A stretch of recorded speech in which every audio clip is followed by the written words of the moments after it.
42. If there is a very strong correlation between two variables, then the correlation coefficient must be what? Well, the correlation coefficient always falls between -1 and 1.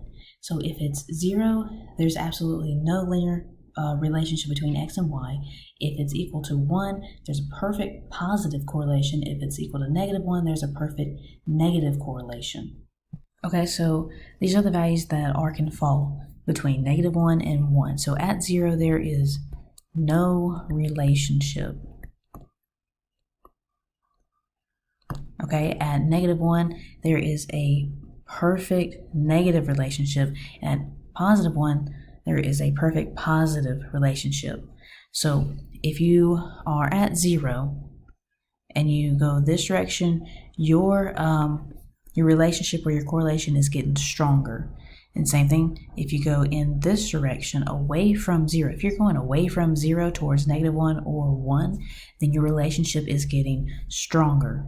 Okay, so let's put stronger if you're going this direction. Okay, if you are getting closer and closer to 0, then that means that your relationship is getting weaker and weaker. Okay, so go back down here. A much smaller than 0 if the correlation is negative. Yes, that could be it.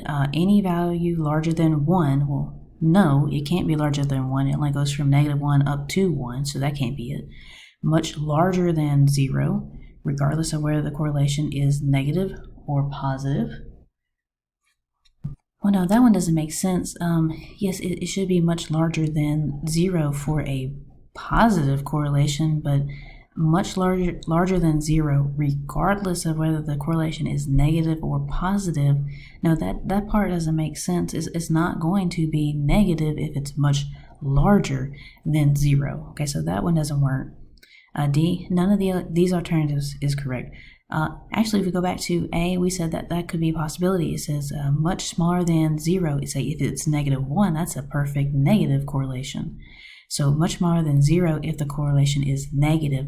That is the only one that works here.